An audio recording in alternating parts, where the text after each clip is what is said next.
Coming up on Mountain News this morning, Kentucky State Police has raised thousands of dollars since 2020 through a community-involved fundraiser. And employers gathered in Pike County in an effort to fill empty positions at a number of businesses. Dedicated to Eastern and Southern Kentucky, this is WYMT Mountain News this morning. Good morning, I'm Olivia Calfee. The time is 6 a.m. on Thursday, April 25th. Now let's send it over to meteorologist Tim Drawbridge for a look at your forecast this morning.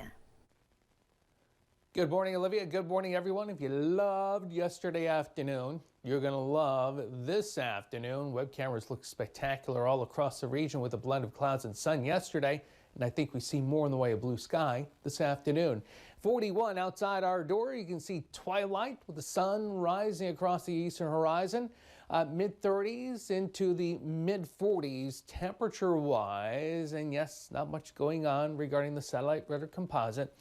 A few patchy clouds in spots, but again, high pressure in from the north and west, providing that avenue of sunshine again for today. Sunny to partly cloudy is the way we're going to continue to call it. High today, near 70. More about the First Alert 70 forecast. We got to say the H word. Yeah, humid. When does it come back? We'll let you know in this half hour. Olivia? All right, Tim, thank you. And we want to update you on some big news we brought you last night. Thousands of people in Letcher County were without power, but power was restored to all around 1 a.m.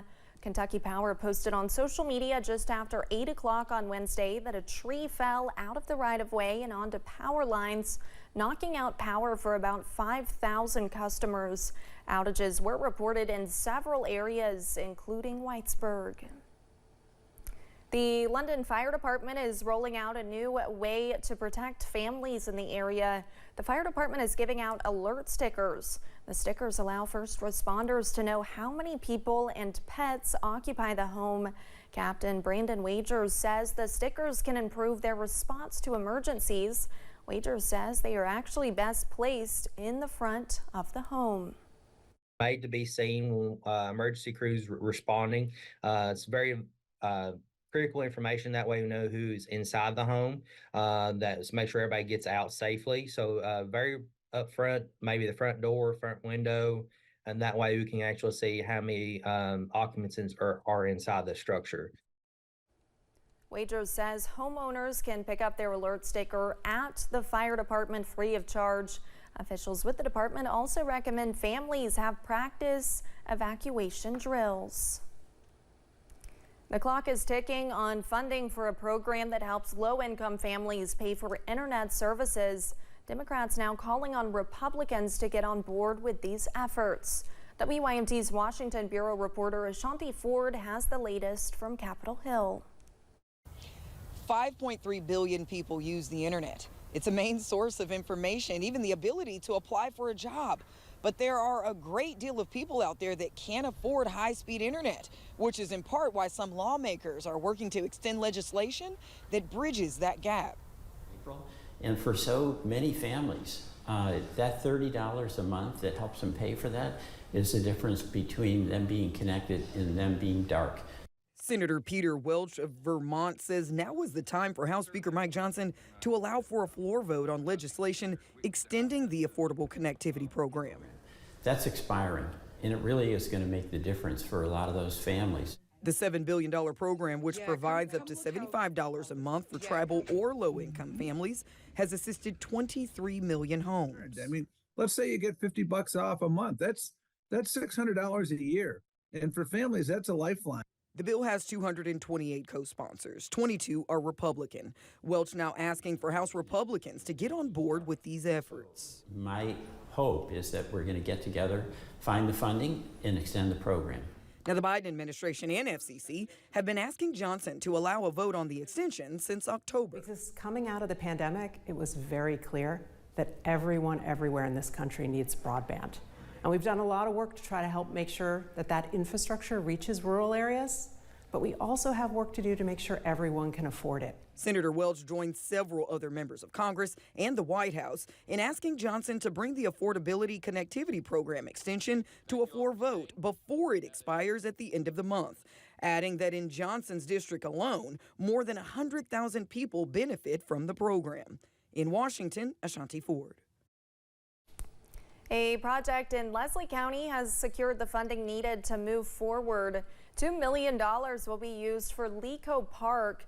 A recreational complex will be built, resulting in 4 baseball fields, multiple concession areas, 70 RV spots, and an additional 20 camping spots for tent and car camping, among other things.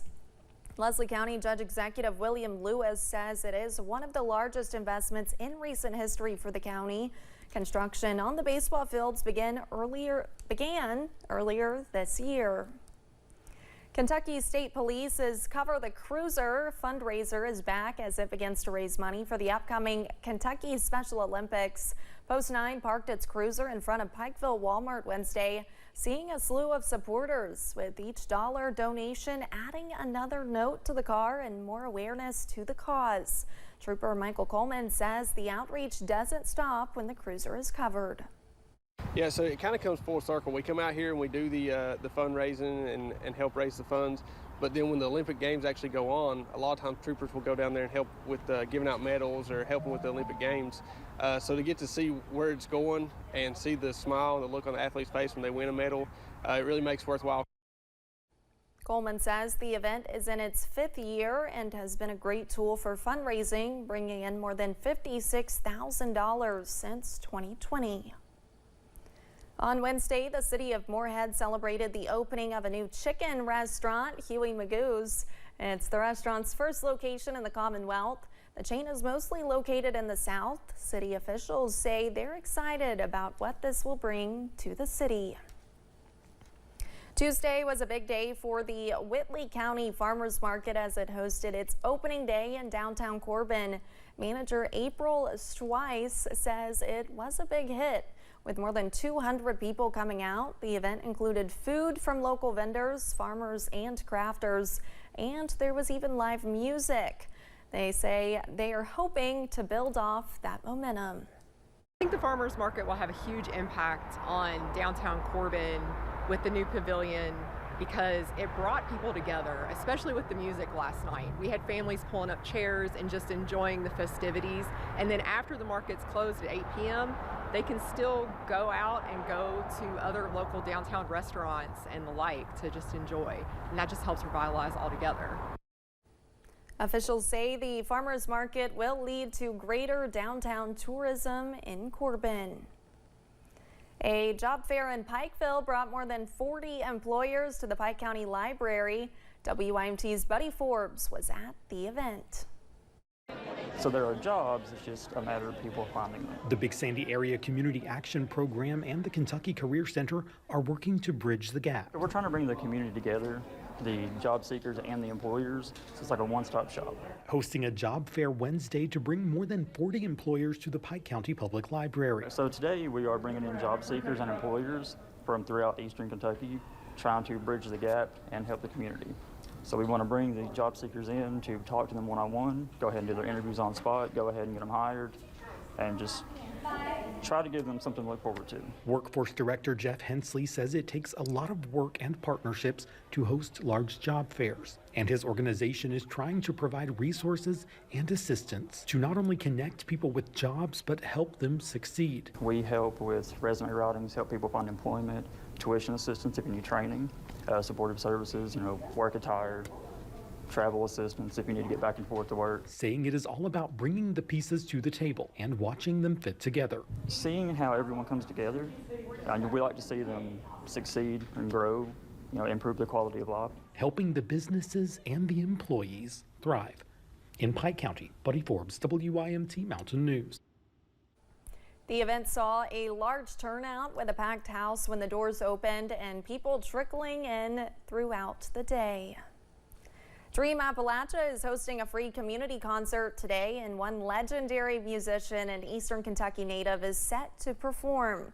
Ricky Skaggs and Kentucky Thunder will be at the Booth Energy Center in Inez. Again, admission is free, which means time is running out for you to get your ticket. For more about this, you can go to Dream Appalachia's Facebook page.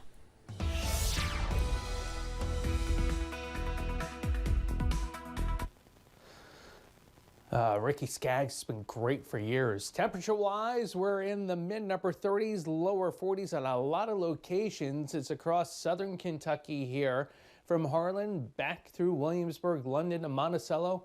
We'll mention Somerset, too, that we're pretty much into the mid-40s. Not much to really speak of regarding cloud cover issues this morning. Some patchy clouds in spots.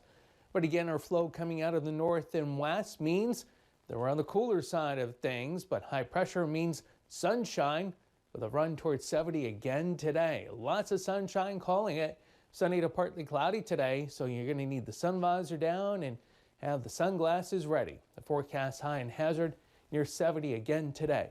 More about your First Alert 7-day forecast coming up in just a few moments. Olivia. Thank you, Tim, and thanks for joining Mountain News this morning. More news is on the way.